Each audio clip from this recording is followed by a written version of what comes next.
Hey everyone, this is a Black & Decker Dustbuster, and it's served us for many years, but notice now when I turn it on, it's making a horrible sound and it smells terrible. So something's going on with this motor. I thought we'd open it up on camera and check out what's happening inside here. So it's still working, but if you listen again,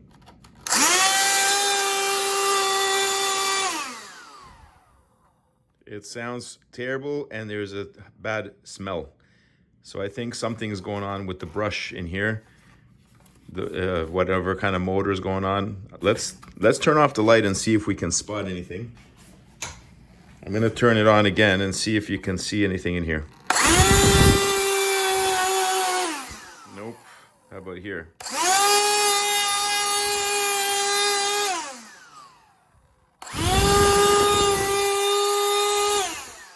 Nope. I can't see anything. No glow. So let's see. Let's open it up. So we've got screws all along this side. Just Phillips. And we'll take it apart. Now I'm not sure if I can repair this, but regardless, I want to see what's inside, just for interest. But yeah, it would be nice if it's possible to get that motor running smoothly again and continue using this vacuum, because it is powerful and it works great.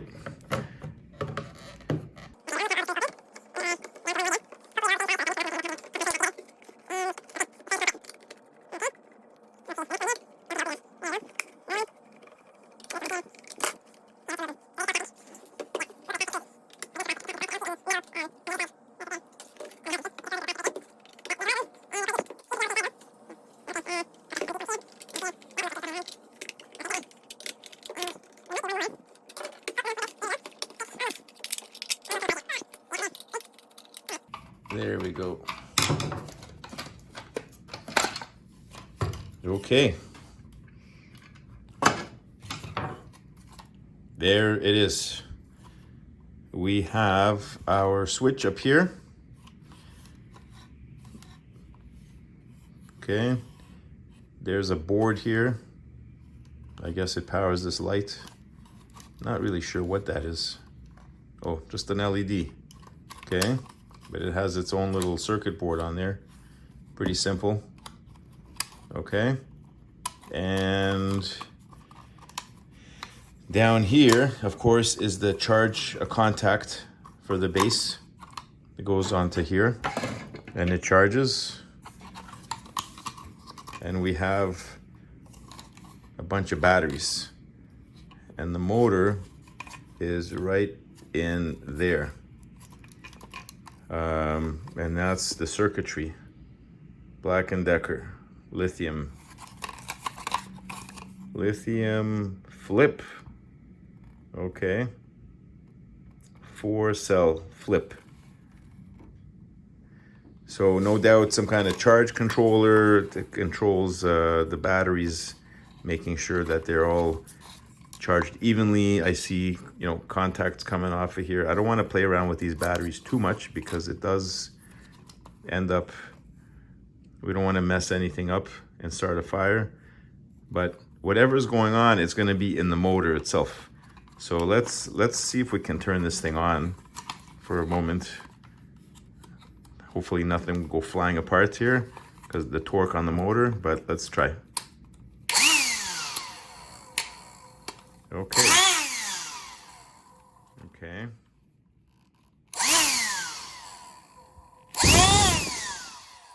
It is turning. And it's working well. How do we get into this thing to see what's going on with that motor is the question. All right. Maybe this will come out of here. But it might slide out of, there we go. Okay. We got it. Okay, here's the fan, and our motor is inside here. can try turning this on again. Okay.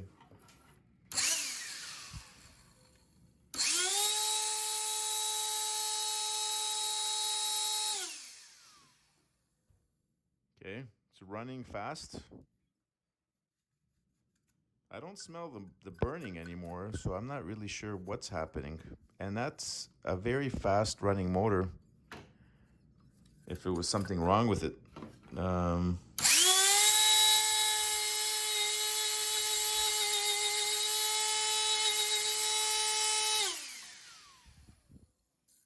But you can see that it is a little shaky. It's not, you know, when I move it, it's vibrating.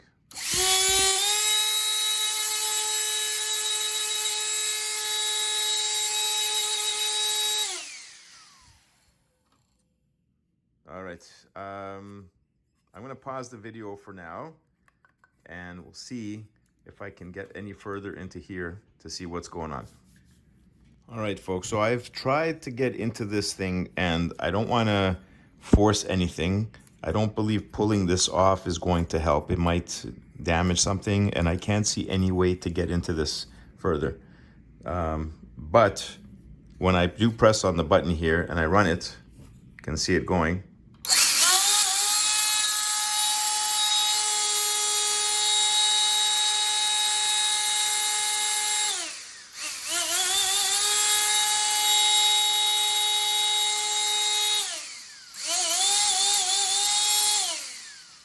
I am not smelling the smoke anymore. I'm not smelling anything burning. So I'm not really sure what exactly was going on with this thing. We'll zoom in on it a little bit more and we'll get it to run again. I don't think this was rubbing anything, but it seems pretty good now.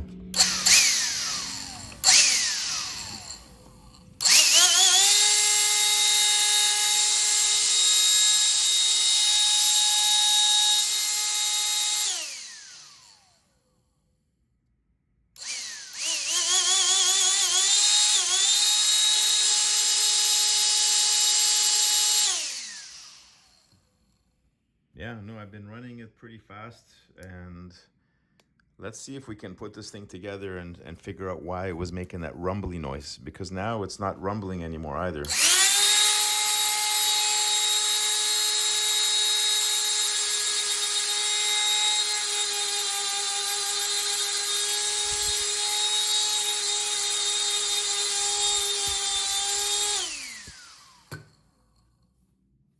It is has some gyroscopic turning here because of the torque or the gyroscopic momentum there, but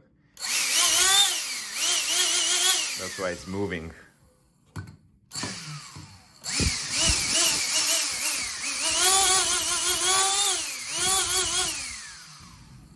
All right, so let's put this back together on camera here. Try to remember how it went. So I believe this slid in here because the motor wires were at the bottom. So it went in like this.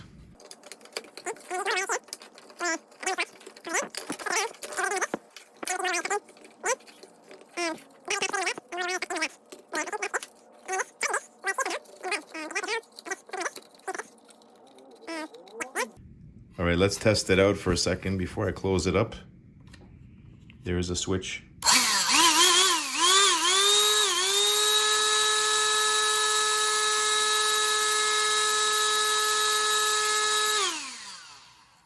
Okay, it's working. Seems okay in there. Okay, now this shell fits over like this.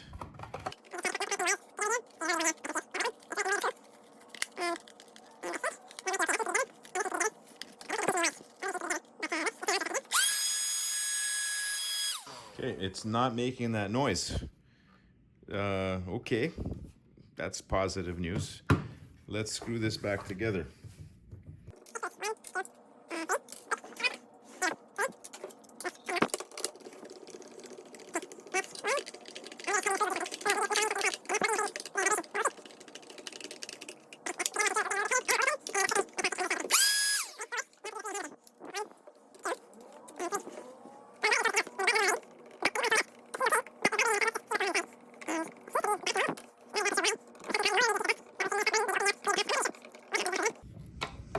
But okay, that's the rest of the handle together.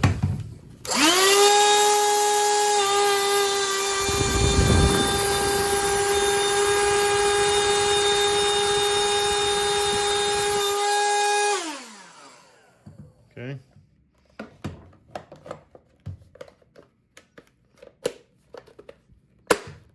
That's together.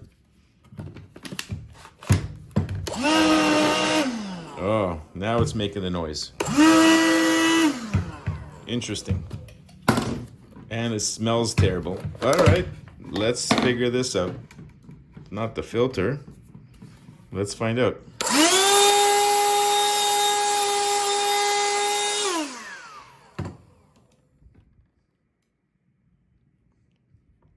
Could it be this? Just not getting enough air through? Let's see.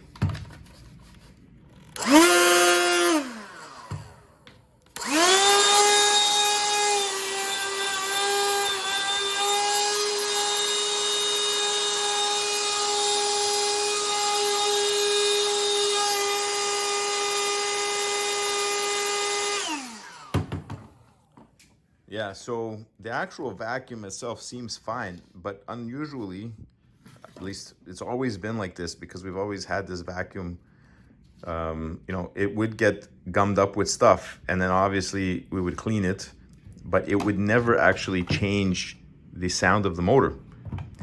So perhaps just the fact that it's got all this fluff on it was enough to cause that to happen.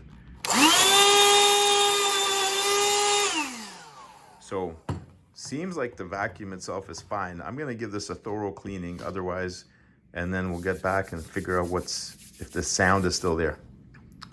All right, so filter's clean. This is clean. I'm gonna assemble it back together here. You can hear what it sounds like.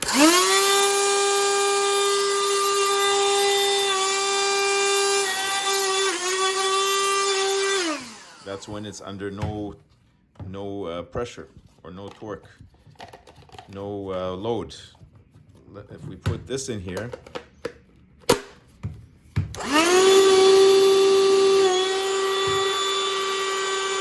still pretty good, but let's see.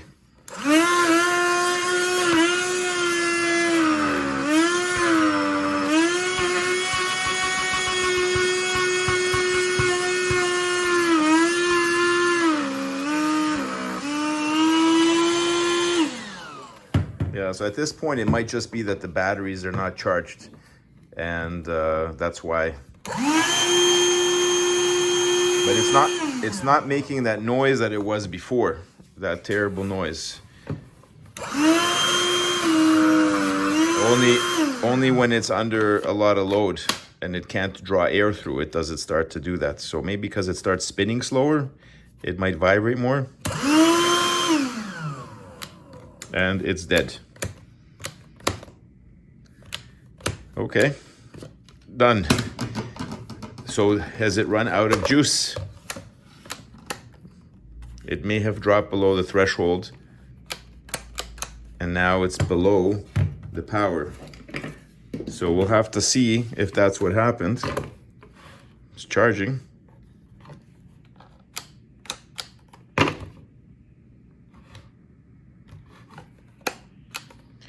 All right, well, now I'm gonna have to wait and find out because it is not responsive at all. I hope I didn't kill this thing. But it was working there, you saw. And now it's not. And it is charging. And now nothing. All right, let's figure it out. Okay, so it's been charging for a few minutes. And as you can see, it's come back to life. So I didn't kill it. I think the battery was just low. And could be that vibrating and awful noise was just something was in the way of this motor moving freely, and opening it up and closing it and cleaning it might have loosened things up, because now it seems to be okay. And also if it was a low charge, it might have been just not able to handle the load from the vacuum, and then it started to vibrate because it's been used many years, and I'm sure some of the tolerances in here are not so great anymore, so things are spinning a little more loosely. But it still works, and I'll let it keep charging and hopefully start using it again.